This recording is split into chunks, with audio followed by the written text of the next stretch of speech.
우리에게 주신 하나님의 말씀은 사도행전 2장 42절 말씀입니다.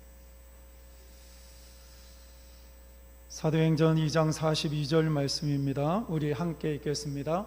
그들이 사도의 가르침을 받아 서로 교제하고 떡을 떼며 오로지 기도하기를 힘쓰니라. 아멘. 우리 예루살렘 찬양대의 찬양 읽겠습니다.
오늘도 주의 예배의 자리에 올라온 여러분에게 하나님의 은혜가 풍성히 임하기를 주님의 이름으로 축복합니다.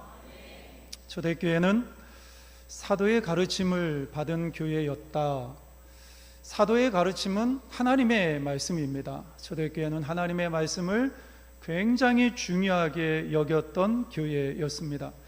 여러분, 우리가 신앙생활하면서 건강한 신앙생활을 해야 되는데, 건강한 신앙생활을 하기 위해서 절대적으로 필요한 것이 무엇이냐면 하나님의 말씀이 우리 신앙의 기준이 되어야 합니다. 그래서 우리는 끊임없이 사도의 가르침을 받아야 되는데, 하나님의 말씀을 계속해서 읽고 묵상하고 하나님의 말씀을 나의 말씀으로 삼는 그러한 노력이 우리 안에 있어야 합니다. 그리고 사도의 가르침을 받고 초대교회는 서로 사랑으로 교제하고 그리고 떡을 떼었다, 이렇게 말씀을 합니다.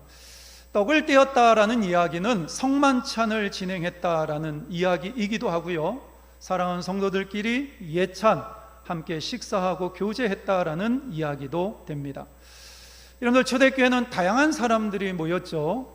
사도 바울이 베드로가 길거리에 나가서 복음을 전하기 시작을 하니까 한 번에 3,000명이 되는 사람들이 한꺼번에 막 몰려오기 시작을 했으니까 그 교회 안에는 정말 다양한 사람들이 많이 모여 있었습니다.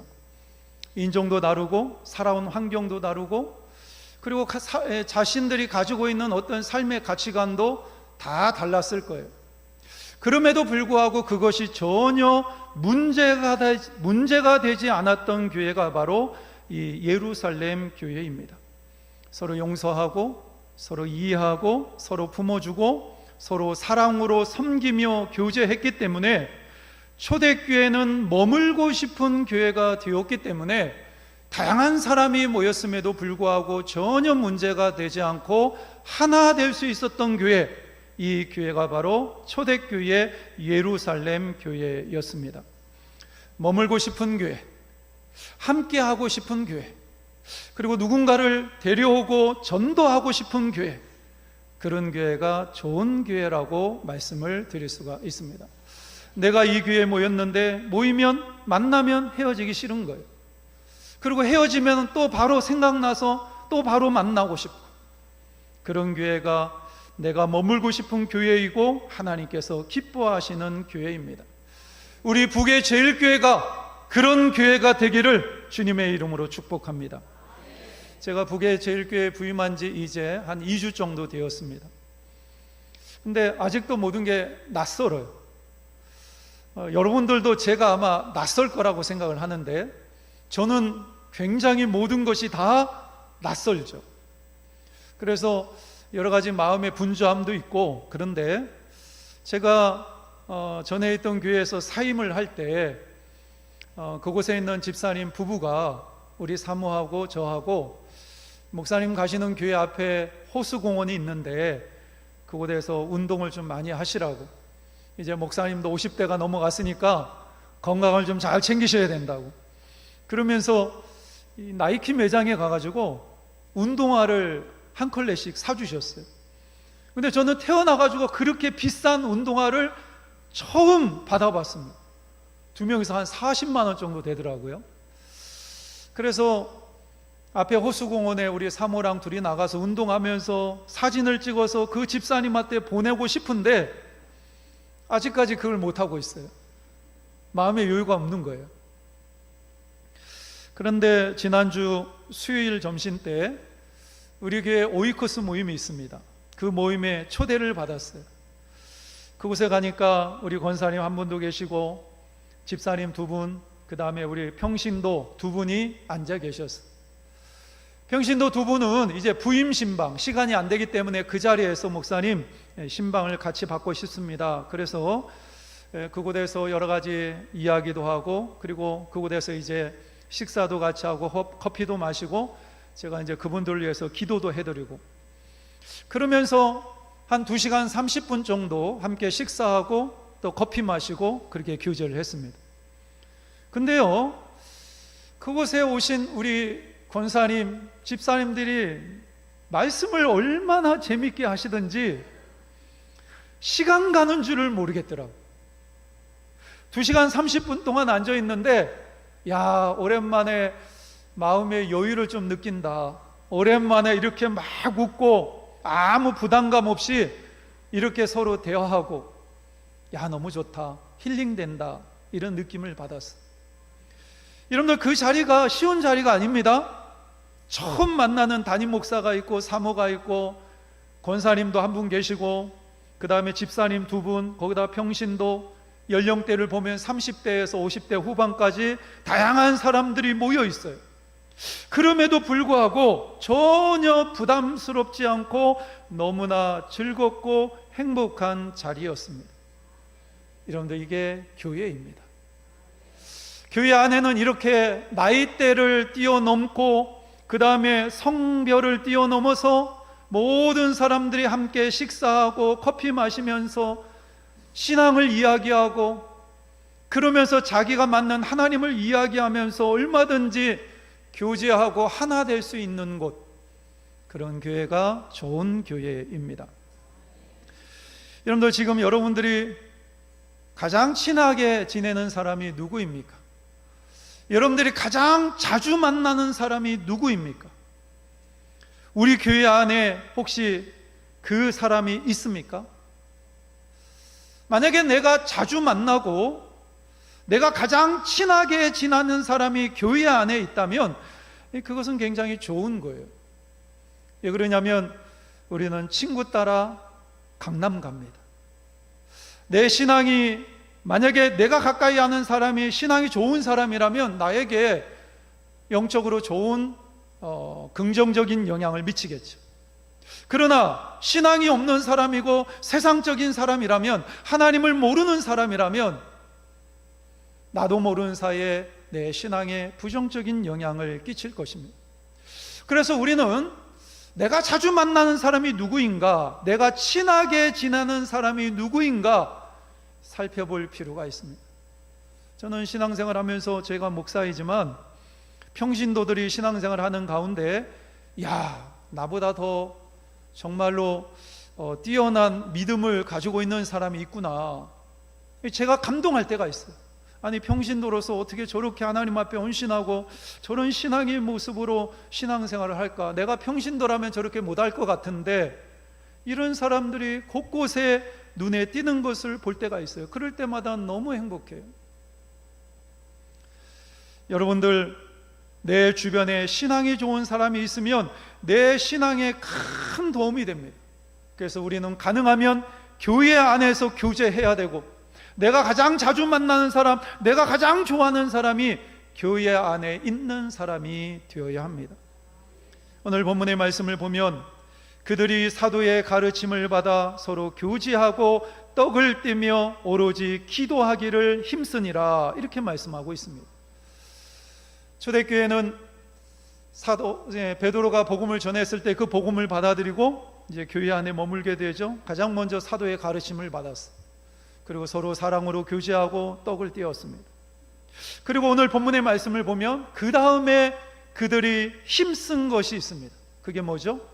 오로지 기도하기를 힘쓰니라. 할렐루야. 따라해 보세요. 오로지 기도하기를 힘쓰니라. 할렐루야. 여러분들, 기도하기를 힘쓸 수 있는 여러분들이 되시기를 바랍니다. 네, 힘쓴다라는 말이 어떤 의미가 있냐면, 언어상 의미로 보게 되면 운동선수가 금메달을 따기 위해서 사력을 다해서 달려가는 것을 의미합니다. 끈질기게 악착같이 달려가는 것이, 이게 힘쓰는 모습이에요. 그러니까 여러분들, 초대교회 사도들은요, 그리고 초대교회 성도들은 기도할 때 적당히 기도하지 않았어요. 조금 기도하다가 아이고 힘들다, 피곤하다 그러면서 그 기도의 자리에서 물러나지 않고, 초대교회 성도들은 기도할 때 정말로 끈질기게 악착같이 사력을 다해서 목숨 걸고 기도했던 교회가 바로 예루살렘 교회 초대교회였습니다. 여러분들, 기도하실 때 어떻게 기도하시나요? 여러분들, 하나님 앞에 나와서 기도하실 때 어떤 모습으로 하나님 앞에 기도하고 있습니까? 그런데 사도행전 1장 14절 말씀에 보면 이와 비슷한 표현이 등장을 합니다. 우리 함께 읽겠습니다. 여자들과 예수의 어머니 마리아와 예수의 아우들과 더불어 마음을 같이하여 오로지 기도에 힘쓰니라. 할렐루야. 그러니까 초대교회가 세워지기 전에 사도들과 예수님의 어머니 마리아와 예수님을 따르던 여인들과 그 다음에 예수님을 추종했던 사람들 120명이 마가의 다락방에서 기도합니다. 그들은 하나님께서 약속하신 것을 기다리고 있었어요. 근데 기다릴 때 그냥 하늘만 쳐다보면서 기다리고 있었느냐? 그렇지 않았다라는 거죠.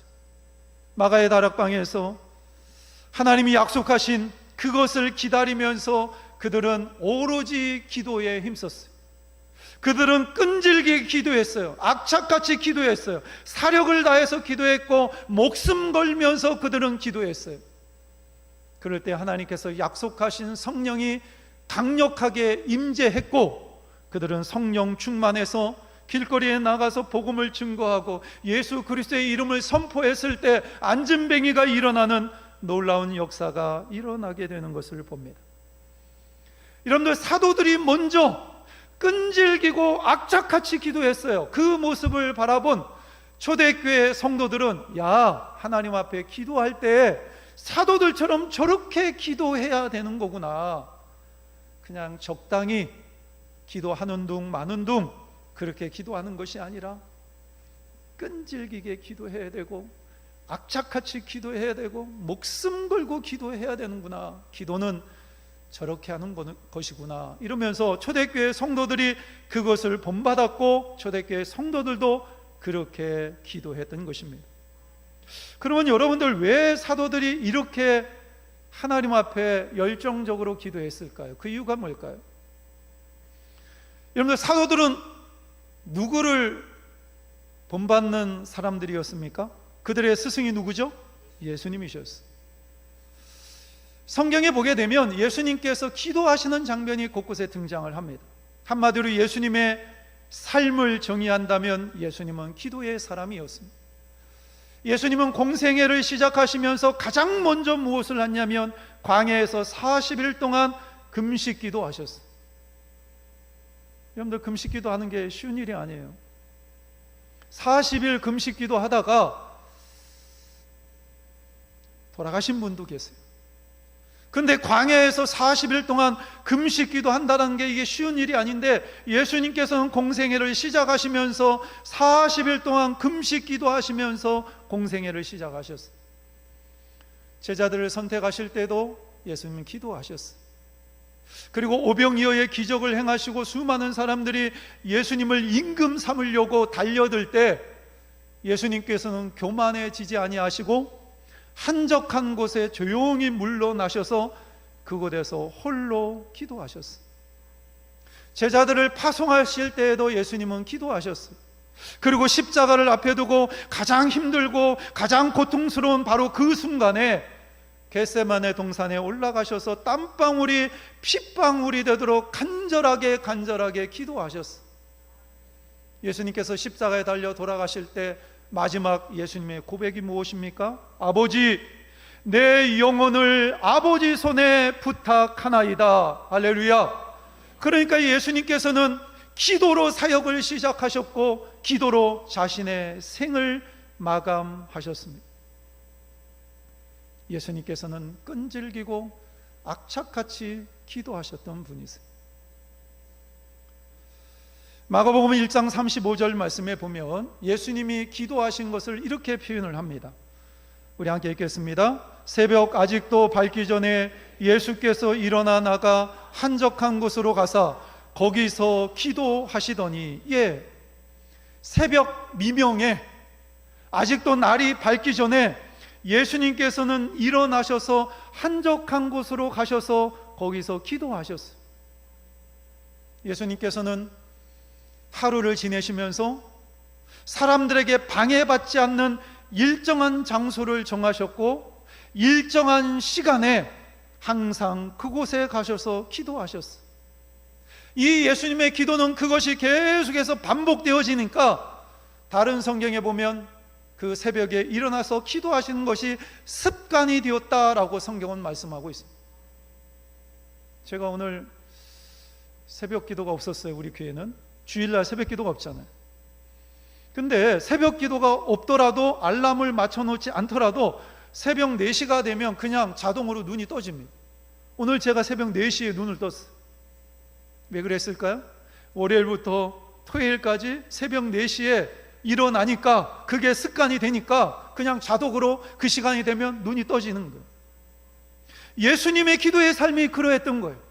새벽에 일찍 일어나셔서 습관을 따라서 한적한 곳에 가셔서 끊임없이 기도하셨던 분이 바로 우리 예수님이셨습니다.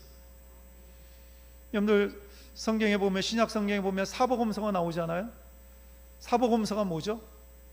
마태복음, 마가복음, 누가복음, 요한복음이 사복음서입니다. 이 사복음서의 주인공이 누구냐면 예수님이세요. 예수님이 어떻게 태어났고, 예수님이 어떤 일을 하셨고, 예수님이 무슨 말씀을 하셨고, 예수님이 어떻게 돌아가셨고, 예수님이 어떻게 승천하셨는지, 그 모든 것이 기록되어진 성경이 사복음서입니다. 근데 예수님을 바라보는 관점이 성경마다 조금씩 달라요. 마태복음은 왕으로 오신 예수님에 대해서 이야기를 합니다. 마가복음은 종으로 오신 예수님에 대해서 이야기를 합니다. 누가복음은 인간으로 오신 예수님에 대해서 이야기를 합니다. 요한복음은 하나님의 아들 신으로 오신 예수님에 대해서 이야기를 합니다. 근데 마가복음에 보면 우리가 읽었던 것처럼 새벽 아직도 밝기 전에 예수께서 일어나 나가 한적한 곳으로 가서 거기서 기도하셨다라고 성경은 말씀합니다. 왜 마가복음에서 이런 성경을 기록하셨을까? 왜 이런 말씀을 기록하셨을까? 하나님의 의도가 있어요. 오늘 마가복음은 어떤 예수님에 대해서 기록했다라고 말씀을 드렸나요? 종으로 오신 예수. 그래서 예수님은요, 마가복음에 등장하는 예수님은요, 굉장히 분주해요. 굉장히 바빠요. 여기서 말씀 전하시다가 그 다음에 즉시 다른 곳에 가셔서 병든 자를 치유하시고 또 다른 곳에 가서 말씀 전하시고 그 다음에 막 귀신을 쫓아내시고 이적을 행하시고, 예수님께서 너무 분주하고 바쁘게 움직이시는, 우리를 섬기시는 종으로 오신 예수님에 대해서 이야기를 합니다. 예수님은 너무나 분주하셨어요. 너무나 바쁘셨어요. 그래서 너무 피곤하셨어요. 식사를 하실 겨를도 없을 정도로 굉장히 분주하고 바쁘셨지만, 그럼에도 불구하고 예수님은 기도하는 것을 절대로 양보하지 않으셨어요. 왜 그러셨을까요? 기도가 그만큼 중요했기 때문에 그래요.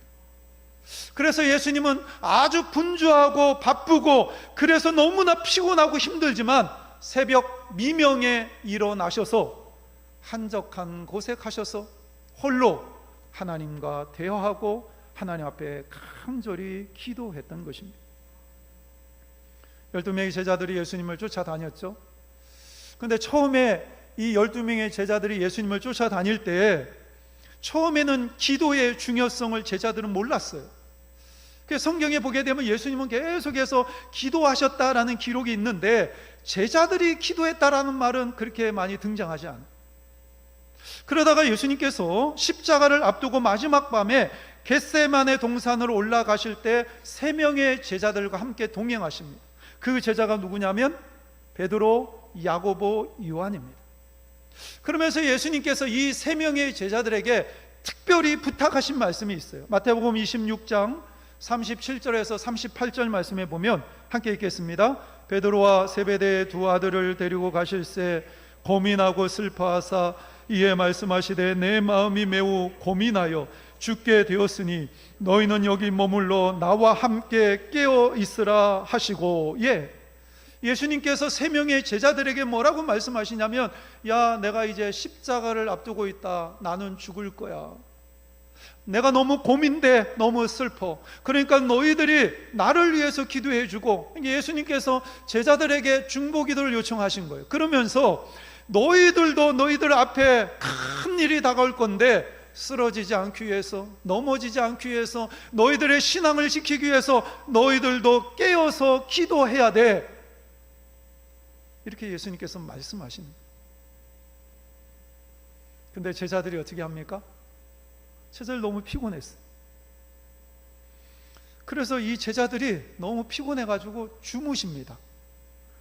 경상도 사투리로 딥이 자요. 예수님은 너무나 안타까우셨어요. 그래서 그런 제자들에게 뭐라고 말씀하시냐면, 너희가 함께 1시간도 깨어 있을 수 없더냐? 시험에 들지 않도록 깨어 기도하라.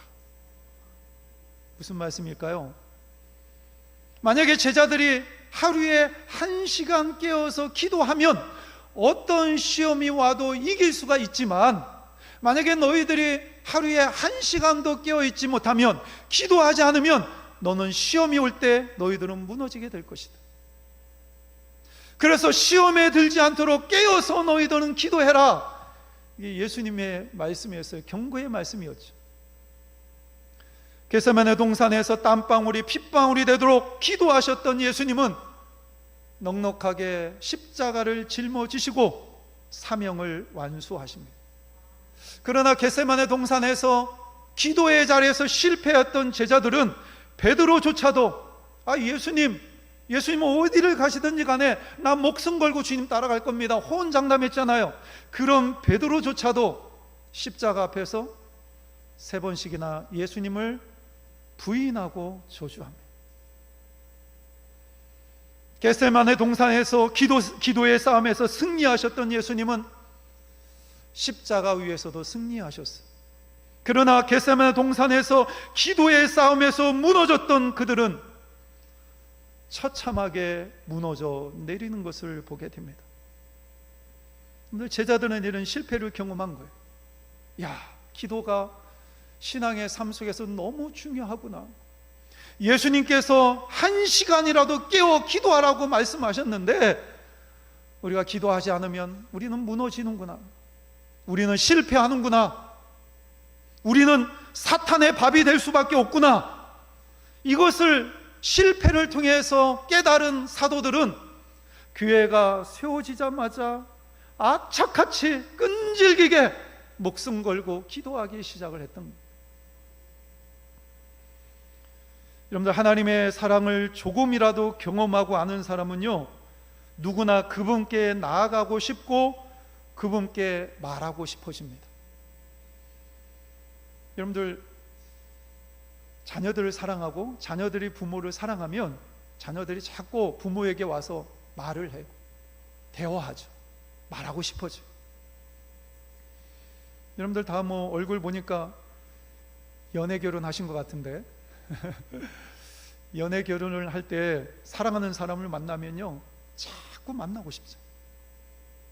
그리고 그 사람 만나가지고 자꾸 대화하고 싶잖아요. 대화하면서 그 사람을 알아가고 그러면서 관계가 깊어지는 거예요. 여러분, 우리가 하나님 앞에 기도해야 되는 이유가 바로 여기에 있는 거예요.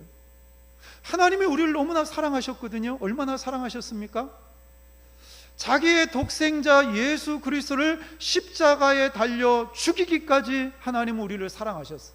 예수님께서 십자가 위에서 절규하시잖아요. 엘리 엘리 라마 사박다니, 나의 하나님 나의 하나님. 예수님께서 그렇게 절규하세요. 어찌하여 나를 버리셨나이까. 그런데 그 소리를 듣고 있는 하나님은요, 침묵하세요.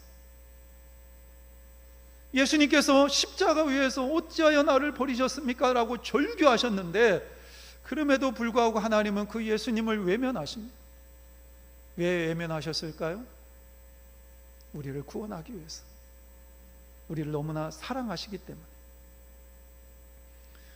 여러분들, 이 하나님의 사랑을 경험하고 아는 사람은 하나님과 대화하고 싶은 거예요. 하나님과 교제하고 싶어지는 거예요. 이게 기도의 출발입니다. 단순히 우리는 뭔가 필요한 것이 있기 때문에 하나님 건강 주세요, 물질 주세요, 우리 자녀들 잘 돼야 됩니다, 이것저것 다 잘 돼야 됩니다. 어떤 문제가 있을 때 하나님 앞에 나와서 기도하는 것이 기도의 전부가 아니라, 나를 사랑하신 그 하나님, 그 하나님과 영적인 데이트를 하는 게 기도입니다. 이게 기도의 출발인 거예요. 사탄은 우리가 기도하지 못하도록 끊임없이 방해합니다. 왜냐하면 기도하면 성도는 승리하고, 기도하지 않으면 성도는 실패할 것이라는 것을 누구보다도 사탄이 잘 알고 있기 때문에 사탄은 끊임없이 우리가 기도하는 것을 방해합니다. 수요일날 기도하러 가고 싶은데 어제 했던 드라마가 너무 궁금한 거예요.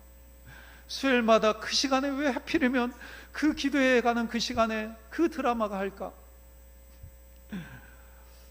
마귀는 끊임없이 우리가 기도하지 못하도록 방해하는 거예요. 그래서 예수님도 시험에 들지 않도록 깨어 기도하라. 너희가 나와 함께 1시간이라도 깨어 있을 수 없더냐. 우리가 신앙생활하면서 오늘 말씀의 핵심입니다. 예수님처럼 일정한 장소와 방해받지 않는, 일정한 장소와 일정한 시간을 정해놓고 1시간 이상씩 나는 기도하겠다, 이런 목표를 가지고 우리는 도전하셔야 돼요. 초대교회에 보면 놀랍게 성장하다가 어려운 일을 당하게 되죠. 야고보 선지자가 순교를 당합니다. 야고보 선지자가 순교를 당하니까 유대인들이 너무 좋아하는 거예요. 헤롯이 이게 여론을 등에 업고 권력을 유지해야 되는데 야고보 선지자를 죽이니까 유대인들이 너무 좋아하는 거예요. 그 당시에 유대인들은 기독교를 이단처럼 취급을 했거든요. 근데 기독교의 지도자였던 야고보가 헤롯의 칼에 순교를 당하니까 이 사도 중에 최초의 순교자입니다. 교회가 얼마나 힘들어지겠어요. 거기다가 이 헤롯이 야고보를 죽이니까 유대인들이 좋아하니까 베드로를 죽이면 더 좋아하겠다. 그래서 베드로를 잡아옵니다. 베드로도 이제 순교를 당할 위기에 처한 거예요. 초대교회 최고의 지도자였던 베드로가 순교를 당할 위기에 처합니다. 그때 교회는 할 수 있는 게 별로 없었어요. 힘 있는 사람이 있습니까? 아무도 없어요. 그런데 그런 상황 속에서 초대교회가 할 수 있는 것이 있었는데 그게 뭐냐면 기도하는 것이었어요. 그래서 사도행전 12장 5절 말씀에 보면 함께 읽겠습니다. 이에 베드로는 옥에 갇혔고 교회는 그를 위하여 간절히 하나님께 기도하더라. 간절히 기도했다는 게 뭘까요? 간이 저리도록 기도하는 거예요. 간이 저리도록 간절하게 하나님 앞에 기도했어요. 성경에 보면 어떤 일이 일어나죠? 천사가 베드로를 찾아갑니다. 이 베드로도 무딘 건지 신앙이 너무 좋은 건지 그 감옥에서 내일이면 죽을지도 모르는데 이게 무교절이라서 지금 헤롯이 죽이지를 못하고 있었거든요. 무교절이 지나면 이 베드로도 순교를 당할 위기에 처한 거예요. 근데 이 베드로가 감옥에 갇혀가지고 그동안에 사역한다고 너무 힘들고 피곤했는데 하나님이 감옥 안에 넣으셔서 여기서 그냥 편히 쉬라고. 그래서 이제 베드로가 아까도 얘기했던 것처럼 TV 잡니다. 너무 깊이 잠에 들어가지고 천사가 와서 깨워도 이게 안 일어나는 거예요. 천사가 막 두드려 패가지고 깨울 정도로. 베드로가 잠자다가 일어나죠. 천사가 길을 안내를 하는데 그 감옥을 지키고 있었던 사람들이 있었는데 첫 번째 파수를 지나고 두 번째 파수를 지나고 그 다음에 세 번째 큰 길에 이르는 철문, 쇠문이 그 길을 막고 있었는데 갑자기 베드로가 그 앞에 가니까 문이 스르륵 열리는 거예요. 최초의 자동문이 거기서 등장합니다. 그냥 문이 열리는 거예요. 그냥. 여러분들, 베드로가 그 감옥에서 나올 때 초대교회는 무엇을 하고 있었을까요? 초대교회 성도들은 교회에 모여서 무엇을 하고 있었을까? 결국 초대교회는 이렇게 세상이 감당할 수 없는 교회가 돼요. 그래서 나중에 콘스탄티누스 황제 밀라노 칙령을 발효하죠. 313년에. 그래서 기독교를 국교로 삼습니다. 기독교가 로마를 정복해요.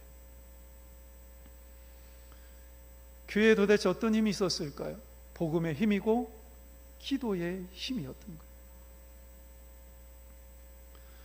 여러분, 하나님을 사랑하십니까? 정말로 하나님을 사랑하십니까? 그렇다면 기도하십시오. 영적인 데이트에 하나님 기도하는 거 어렵지 않아요. 하나님과 그냥 대화하는 거예요. 사랑하는 사람과. 우리 북의 제일교회가 부흥하고 성장하기를 원하십니까? 할렐루야. 우리 교회가 부흥하고 성장하기를 원하십니까? 수요 기도에 오세요.